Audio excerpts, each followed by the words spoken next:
చూసేంత జ్ఞానము, దైవజనుడు గద్దించాడని త్రోసివేయకుండా, దైవజనుడు కొట్టాడని త్రోసివేయకుండా ఉండిట నాకు అభిషేకం అంటున్నాడు. ఈనాడు గద్దించిన, హెచ్చరిక చేసిన, కొట్టిన పడేవాళ్ళు లేరు, లోబడే వాళ్ళు లేరు.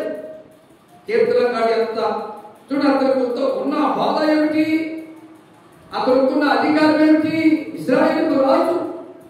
ఆ కీర్తనకాడు అంటున్నాడు, నీతిమంతులు నన్ను కొట్టుట నాకు ఉపకారము.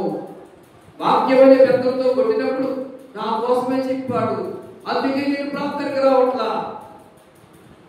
ఎవరికి నష్టం? ఈ గుడి కాకపోతే ఇంకో గుడి పో, ఎవరికి నష్టం? కీర్తనకాడు నీతిమంతుడు కొట్టుట నాకు ఉపకారం. రెండోది ఏమంటున్నాడు? వారు గద్దించుట నాకు తైలాభిషేకం. మూడోది, నేను అట్టి అభిషేకమును త్రోసివేయకుందునుగా. ఎట్టి అభిషేకం? ఉపకారమైన అభిషేకం, ఆత్మ సంబంధమైన అభిషేకమును త్రోసివేయకుందునుగా. సేవకుడు గద్దించిన, సేవకుడు కొట్టిన, సేవకుడు హెచ్చరిక చేసిన అలాంటి ఆ అభిషేకమును నేను త్రోసివేయకుండా ఉందునుగా. కానీ వినయముతో, విజయులతో కీర్తనకాడు ప్రార్థన చేస్తున్నాడు. మరి నాడు అలాంటి ప్రార్థన ఎంతమందిని చేపట్టేస్తారో వాళ్ళు చెప్పింది కాక భక్తులు కూడా చేపట్టేస్తారు. దైవసేవకుడు గద్దించినందుకు, ఖండితమైన వారికి చెప్పినందుకు, ఆత్మ సంబంధ వారికి చెప్పినందుకు,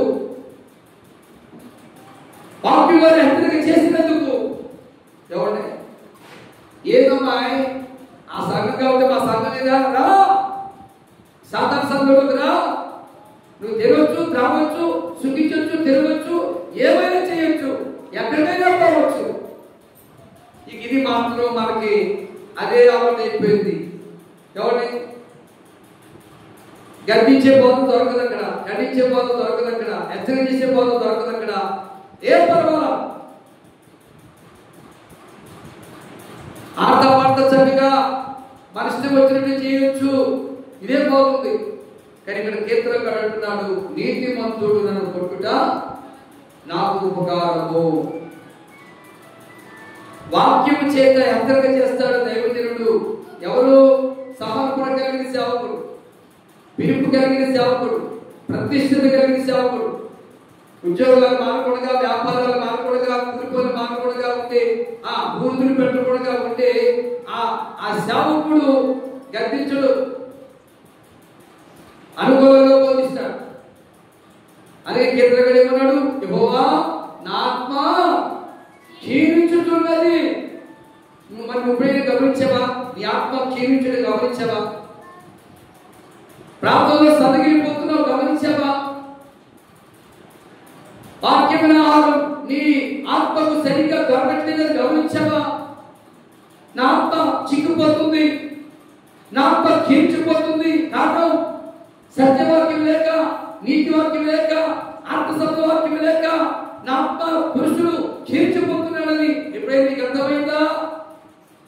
ఉదాహరణ ప్రార్థనకి వెళ్ళిపోయిన పర్వాలా, కుటుంబ కృపక్షేమాల ప్రార్థనకి వెళ్ళిపోయిన పర్వాలా, శనివారం ప్రార్థనకి వెళ్ళిపోయిన పర్వాలా, ఒక ఆదివారం మాత్రం ఎత్తి చాలు అని అనుకుంటున్నావు, సమర్థించుకుంటున్నావు.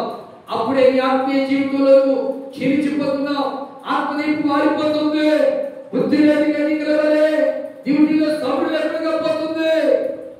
అది గమనించిన సేవకుడు బుద్ధి కలిగిన కన్యకని చేయాలని గద్దిస్తూ, ఖండిస్తూ, హెచ్చరిక చేస్తూ సత్యవాక్యాన్ని బోధిస్తున్నప్పుడు ఆ సేవకుడి మీద అలిగి ఆ సంఘాన్ని వదిలేసి అనుకూలమైన సంఘాన్ని, అనుకూలమైన బోధకులు బోధిస్తున్న వారి లోపల ఎంతో మంది ఉన్నారు. వారిలో ఒక్కరిగానే ఉన్నారేమో, నష్టపోతా జాగ్రత్త.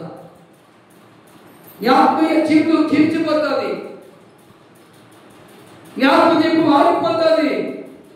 బుద్ధి లేని కన్యకల వలె మనం అనుకోగా, బుద్ధి కలిగిన కన్యకల వలె మనం వెలుగుతున్న దీపాల వలె, వెలుగుతున్న జ్యోతుల వలె, ప్రకాశిస్తున్నటువంటి ఆ దీపం వలె మనం వెలుగుతూ ఉండాలి. దేవుడిని చెప్తాం. అలా ఉండాలంటే మనం ఏం చేయాలి? సత్యవాక్యం నీతి వాక్యానికి లోబడాలి, యథార్థమైన వాక్యానికి లోబడాలి, దైవ సేవకుడు ఖండించినప్పుడు లోబడాలి, దైవ సేవకుడు గర్జించినప్పుడు లోబడాలి. కొంతమంది దేవుడికి ఇచ్చే విషయంలో ఇవ్వకుండా వాళ్ళ ఆత్మీయ జీవితాన్ని నాశనం చేసుకుంటున్నారు, ఆశీర్వాద జీవితాన్ని పతనం చేసుకుంటున్నారు. కారణం ఇవ్వకుండా. అందుకే దేవుడు హెచ్చరిక చేస్తూ ఉన్నాడు, దేవుడు గర్తిస్తూ ఉన్నాడు.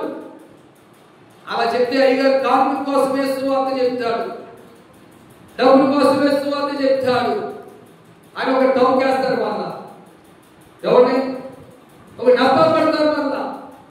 మరి వల్ల ఇప్పుడు ఎక్కడ మారిపోయింది? సరే నేను ఇవ్వట్లేదు కనుకనే ఇవ్వకపోవడం ద్వారా ఆశీర్వాదాన్ని పోగొట్టుకుని శాపాన్ని అనిపిస్తున్నాను. ఆ శాపం నా ఇంట్లో ఏర్పాటు చేస్తుంది, ఆ శాపం నా శరీరంలో భాగంగా మారుతుంది. అందుకే శాపం దేవుడు గర్తించాడేమో అని బుద్ధి మార్చుకుని ఇవ్వడానికి ఇష్టపడతావా? సంఘాన్ని మాత్రమే ఇష్టపడతావు, శాపకుని మాత్రమే ఇష్టపడతావు. ఈ సంఘం దుఃఖ సంఘానికి వెళ్తావు. ఎక్కడికి వెళ్ళినా కానీ నీ ఆత్మ దీపం వెలిగించబడదు. ఎక్కడికి వెళ్ళినా కానీ నీ ఆత్మ కించపోతూనే ఉంటుంది. అది నీకు అర్థం కాదు. పై రూపాన్ని నువ్వు చూస్తున్నావు, పై రూపాన్ని. అందుకే దేవుడు మాట్లాడాడు, అలా సేవకుడితో కూడా మాట్లాడాడు.